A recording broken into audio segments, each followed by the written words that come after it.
Hi guys, welcome back to another video. We are doing another sit down video because I know you guys like these type of videos and I love filming them. We are going to be doing my August wrap up and my September TBR in one video. I'm very excited. I have not done this ever before. I don't think I've ever did a reading wrap up, like a monthly reading wrap up. And I've obviously done my TBR videos, but I've never also put them together. So I'm excited to see how this turns out. Before we get started, I do have a fun little drink. I feel like those fancy girlies that have like their cute little cups. I read a total of 11 books this month, which has so far been the best reading month and also probably will be the best reading month for the end of the year because now I'm back in school, meaning I'm probably going to be reading less. So I think this is my best month from the year. Out of all 11 though, I only own 4 of them, so we'll go over these first. Or I should go in order. We'll go in order. So I do have my Goodreads pulled up because I don't even remember what I read in August. But the first book I read in August was Lights Out by Nevessa Allen. I absolutely loved this book. It was a 5 stars. I loved everything about it. I read this and I listened to the audiobook, so I immersively read it. Like, just look at all of my tabs. I like tabbed this book a lot. I absolutely loved it. It was so funny. Like, Josh is probably one of the most funniest characters I've ever read about. Like, he was insanely funny. Like, the audiobook, when you read this book, you have to listen to the audiobook. Like, I'm not trying to tell you guys what to do, but I'm telling you, you're gonna have the best experience if you listen to the audiobook instead of just reading it, because the narrators for this audiobook were amazing. And it's just the audiobook is just hilarious. Like, it's so fun. I never genuinely laughed from a book, and this book genuinely made me laugh out loud. Like, I was literally laughing so loud it was kind of embarrassing, and you would have thought like something was wrong with me. Like, that's how much it made me laugh. The smut in this was also really good. It was not cringy, and most of the time I find like girl and boy like smut scenes to be cringy half of the time. And this one was not cringy at all. And there actually wasn't that much spice like I thought it was going to be. I thought going in it was just gonna be pure spice, no plot. This actually had a plot, and them figuring out this whole thing at the end was like really fun to read about. And yeah, I loved it, and I definitely recommend. Next, I read The Woman in Me by Britney Spears, and I'm not giving this book a rating because it just feels wrong to rate a memoir, but I genuinely think this was probably one of the best memoirs I've ever read, and I've actually read a lot because of school. It was so good, so raw. It was so nice to see like what she went through, because obviously you see what she went through the media, but like you don't actually understand like from her what she went through, because in everybody else's eyes she was just plastered as crazy and insane, but really when you read about what she was going through, you know, like she's not insane. So it was really nice to read about that. Very sad, but it was really good. Then I read Little Stranger by Lee Rivers. I don't know how to say her name. I'm so sorry. And I gave it a 4.25. It was almost a 5 stars. I was loving it. I loved Malachi. I don't remember the girl's name, to be honest. The only reason it wasn't a 5 stars is because they're like foster siblings, and every single time, it was like almost every single page, she'd be like, but we're siblings, we can't do this, we're siblings, and she just kept saying it over and over again, and it was just so annoying, because it's like, girl, it's too late. It's too late. You guys already did too much. It's too much to be just a sibling bond. Like, you guys already ruined it. Like, it's too late. You might as well just keep going. And she just kept saying it almost every single chapter, and it was getting me so mad. So I had to bump it down. And then also the ending, she was so wrong for that. At the ending, and I still don't forgive her, and I just don't think she deserves Malachi. I'm just gonna say it right now. Like, I just don't think she deserves Malachi. I think Malachi is just too good for her. Yeah, I'm sorry, I just had to say it. I will be reading the second book though. Then I read the first 2 books in the Mindfuck series. I read The Risk and Sidetracked, and I've already read this whole entire series last year. year, but I wanted to do a reread because I love the series so much. So I didn't give them a rating this year. I'm just gonna keep my ratings from last year because I'm not gonna change it. You know, it was a 5, like all the books were a 5-star last year, so I'm just gonna keep it like that. Then I read Priest by Sierra Simone. I gave that a 3.25. That book took me so long to read. Like, I think it took me a year. Like, I started it I think last August, and then I ended up finishing it like early August this year. So it took me a whole year to read that book, and it's not even because it was like terrible. It's just because it's pure smut, no plot, pure smut. And sometimes I'll be like really in the mood for smut, so I'll just like open the book, read a couple chapters, and then I wouldn't be in the mood for like smut anymore because it gives you so much smut that like you need a little break after. So I would read a couple chapters, get like the smut, and then put it down for months and then pick it back up. And then I finally picked it up for one last time and was like, okay, I need to just sit here and finish it. So I finally did. And it was not terrible, but it was kind of boring because, like I said, pure smut, no plot. I feel like she could have gave a little more. Poppy also really made me mad at the end too for that book. Obviously no spoilers, but let me just say he dropped everything for her and she did him so dirty, and I will not forgive her for that either. That's why it's a 3.25, because it was nothing like ever since I finished that book, the second I finished that book, I forgot about it. Like, I don't even remember what really happens. I just remember the ending, and then that's it. Like, that book is not a book that sticks with me, so I would definitely continue the series though, but yeah. A guest has joined us, guys. Anyways, like I was saying, I read The Reappearance of Rachel Price by Holly Jackson, and I gave this a 3.5. Definitely my least favorite Holly Jackson book. It was not my favorite. I was very bored through most of this. I didn't guess the plot twist, but I also kind of did. I guessed like half of it at the end. I was honestly bored through most of it. I feel like if I read this through audiobook, I feel like if I read this physically, I would not have been able to finish the book. Like, when I tell you I first started reading physically and I was literally like falling asleep. Like, I was reading and I was like that. I couldn't do it, so I had to just throw on the audiobook and play some Dress to Impress because I was just not liking it physically. I'm so disappointed because I love Holly Jackson. She's one of my favorite authors. But then I also kind of wasn't, because I wasn't hearing the best reviews about this book anyway, so I kind of lowered my expectations, and it was a good thing I did because, yeah, I didn't love this book. Then I read None of This Is True by Lisa Jewell, and I gave this a 3.75. So I liked this one a little bit better because I read these back to back and they were both through audiobook.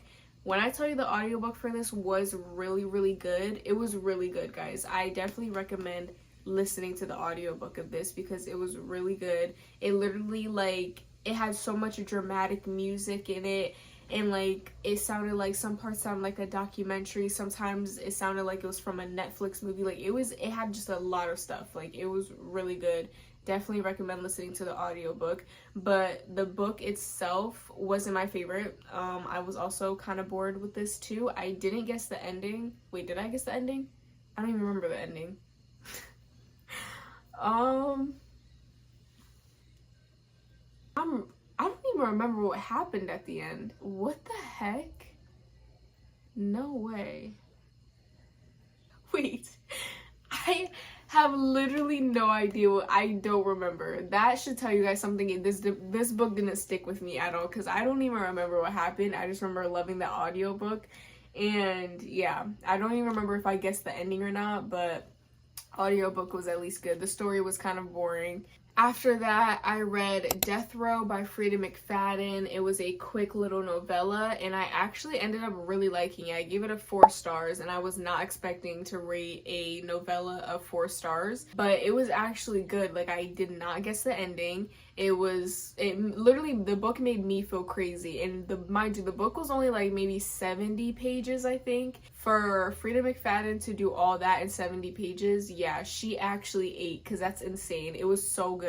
Like, I thought I had the ending down packed. Like, I was like, yeah, I know what happens. Like, I'm very confident. No, I was wrong. I did not guess it. It was so good. I don't know how Frida McFadden did it, but she ate on that book, and that's actually really crazy because it was only like 76 pages, I think. So yeah, that one really shocked me. Very, very shocking. Next up, I read You Shouldn't Have Come Here by Geneva Rose, and I gave that a 3.5. It wasn't my favorite again. I listened to it through audiobook again. That one was kind of boring, and it didn't feel like I was reading a thriller book. It had smut in it, which first of all, I hate when my thrillers have smut in it, because if I wanted smut, I would have picked a romance book that had, like, I know has smut in it. I would have picked a romance book, period, if I wanted smut.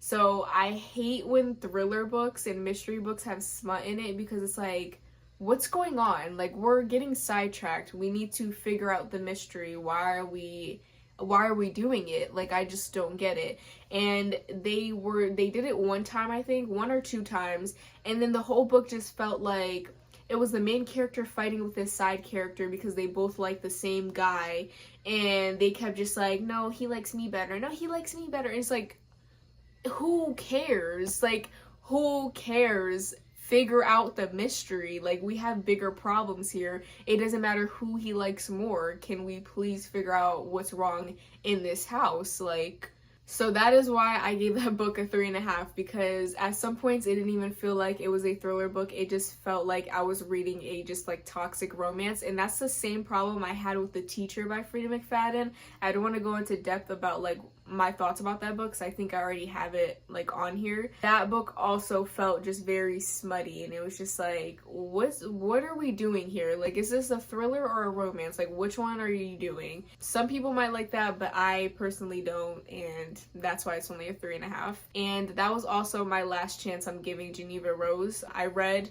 her Perfect series, which was like The Perfect Marriage and The Perfect Divorce. I literally only gave those books, I think, like a 3 stars, and then this one was only a 3.5. So I'm officially calling quits with this author, and that is okay. Some people are gonna like her, some people are not. I'm one of the people that don't. You're not gonna like every author that you read, and in this case, I don't like this author's writing, and that's okay. And then lastly, I read Same Time Next Summer by Annabelle Monaghan, and I rated this a 4.5. I actually very much liked this book. It was really good. I was not expecting to like the book as much as I did. It gave me all the summer vibes. I read this while I was on vacation, and it's the perfect summer book. I loved Wyatt in here. Sam, she was okay to me, to be honest, but I really liked Wyatt. And I love the premise of this book. It was kind of just like, she's currently getting married, like she just got engaged. Her and her current fiance are like planning their wedding. She runs into her first love from high school. They ended up like dating for a little, and then they cut ties with each other completely for years, and then they see each other again, and then they get re close, and then it's just like she kind of has to choose, like, who does she want to like live the rest of her life with, her old love and her first love, or her like current fiance. And I really like the premise. I love the ending. It was very, very cute, and I'm very satisfied, I will say. I really love the writing. People were saying like this type, like Annabelle Monaghan's books, like take a lot of like brain power. Honestly, for me, it did not. Like, I love the quotes that were in here. I loved the writing. It was so easy. It flew by like really nicely. And it was also dual point of view, but you also get like the then and now timelines, so that was also nice, because I actually don't really like then and now timelines most of the time, but I really liked this one. So I definitely recommend reading this for your next summer book. It's really good. That was all of the books that I read for the month of August, and now it is time to pick my September TBR, so I'll see y'all in a second. Now it is time to pick my September TBR, obviously using my trusty TBR prompts. So I know September is when fall starts, but it doesn't start until the 22nd. And I still need a little bit more time to read some of my summer books. So I'm going to try to do like half summer books, half fall books, so that we could get started into my fall and also read a little bit more summer books, because I didn't really get to read any of them. So prompt number 1. Ooh, I'm scared. A book about books. I honestly don't even know if I have any books about books. The rule book has the book name in here, but I don't think this is about books. But this book technically has a rule book that they're following. It's kind of like the cheat sheet where they had like a little list.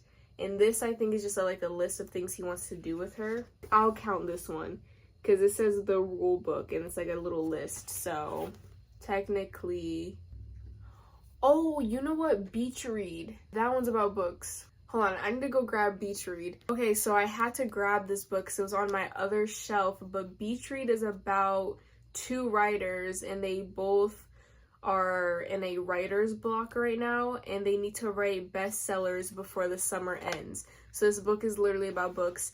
I'm on chapter 7, page 57 of this book. So I have not made good progress and I've been in the middle of this book for over a year. I started this last year, like July, August, I think. It would be great if I actually do get to this like in September so that I could finally be done with it. A book you bought because of the cover. Okay, I'm gonna do Once You Were Mine by Morgan Bridges. This is the first book in the Possessing Her series. I think it's like a duology, I'm not sure. Oh, it's those edges where it's like the edges are like, oh my god, I love those edges where like the edges are not cut like straight. So I actually kind of got this. I mainly got this because it's genre. I've been really, like, I remember at some point a couple months ago I really wanted to just like go on a dark romance spree and just buy a bunch of dark romance. So I went to Target and I saw this and I was like, yep, dark romance, grab it. So I guess I kind of did grab it because of its cover, but it's also because it's dark romance. I have not really seen anything about this book. I have no idea what it's about. I just know it's dark romance and I need a dark romance. When I was flipping through this book, literally I just opened it and there's so many text messages in here. And y'all know I am a sucker for text messages. It has so many, so I'm excited. And this has not been on a TBR yet, so. Alright, let's speed this up a little, okay? I just had a clump drop in my lap. Book with black on the cover. Okay, that's a good one. I have a lot of books with black on the cover, so I guess we can kind of just like choose the ones that I'm most interested in. We got All In. Leather and Lark is a good one. The Only One Left is a good one. I'm going to choose from these three. From the size, it doesn't even look that much like of black, but this one definitely has a ton of black on it. So we have All In. And I definitely want to continue the series, even though it's not my favorite. Then we have Leather and Lark, also has a lot of black in it. I gave the first book, Butcher and Blackbird, a 5 stars. So that's a good contender. And then The Only One Left by Riley Sager also has a lot of black. And this is a really good contender. This has been on multiple TBRs, but I never got to them. I'm honestly mainly choosing from these two. We do already have a dark romance on our TBR, but I really been anticipating getting to this one. But then also, this will be great for the start of fall. I think we're gonna have to go with this one. We don't have thriller in our TBR yet, and I've been really wanting to read this book, and I've heard great things. And I have not been reading the best thrillers recently, so I hope this changes that. So we're gonna put The Only One Left. Prompt number 3. No way. A thriller. Okay, so we did already just pick a thriller. I wish I would have known that before I picked my last book. We have The Last Flight by Julie Clark, The Boyfriend by Frida McFadden, With a Vengeance by Riley Sager. I have not read a full Frida McFadden book in a while. I just read Death Row, but that was only like, that was less than 100 pages. It was like a little novella, so this could be a good one. This one could also be a good one. I just came back to school, so I'm gonna definitely be reading less, and this is very, very short. It's under 300 pages. But then we also have this one. I have not seen a lot of reviews on it, so it'd be nice to get my review out there. And it's Riley Sager, and it's a new release. This is actually really hard. I feel like I don't want to go with Riley Sager because I already have one of his books on my TBR, so I feel like that'll be repetitive. Kind of just up to these two. I'm not really in a Frida McFadden mood right now though, so I think I'm gonna go with The Last Flight. This has not been on a TBR either, so. I forgot that Holly Jackson's book is right here in front of me. I forgot. That would have been a great opportunity to put this one on there. All right, 4 more prompts. Or 1 did fall, so we'll go with that one. A book you are ashamed you haven't read yet. There's a lot of books on here that I'm ashamed that I haven't read, so I guess we'll kind of just do like popular books that a lot of people have read and I have not gotten into. I would definitely say Out on a Limb is definitely one of them. I heard great things about this book and I feel like it's time to read her. We obviously have Binding 13, but to be realistic, I'm probably not gonna choose this. Magnolia Parks is a good one. Alright, this is a big stack. We're definitely gonna have to do Process of Elimination. Happy Place, a very good contender because this is one of the books I really wanted to read before the summer was over. Atmosphere is also a really good contender. I do feel like I'm in the mood to cry, but I feel like I might wait a little longer for this one. Magnolia Parks, very intimidating, and I'm very embarrassed I haven't read this yet. I've had it for well over a year and I should see what the hype is about. But I feel like this is giving more like fall. When we're deep into fall, like November, I'll probably read this. Out on a Limb, very ashamed that I've not read this yet, and I really want to, but I also feel like this is another one of those like deep in the fall kind of books that I should get to. And then lastly, Binding 13, absolutely not. I'm so scared to read this series and I'm still very much intimidated, so I need to wait for that to die down a little before I start this. So that leaves us with our winner, Happy Place by Emily Henry. I need to get to this before the summer is over. And or of in the title, Done and Dusted. I'm gonna count this one. It's Leather and Lark, but it doesn't actually have and, it has like that sign, but I'm still gonna count it. Okay, so I only have these two books out of my entire cart. So we have Done and Dusted and Leather and Lark. I'm kind of leaning more towards this one because I feel like September is honestly like the perfect time to read this. I feel like this would be nice to read in September. I need to get one more cowboy romance in before the summer is over. Let's pick from the corner. A book with a name in the title. Okay, at this point, I think it's just time to put this one on here because this one just keeps popping up in multiple freaking prompts. So I think it's a sign that I need to just put this one on my TBR. So we're gonna put Leather and Lark. Last one, let's give her a good mix.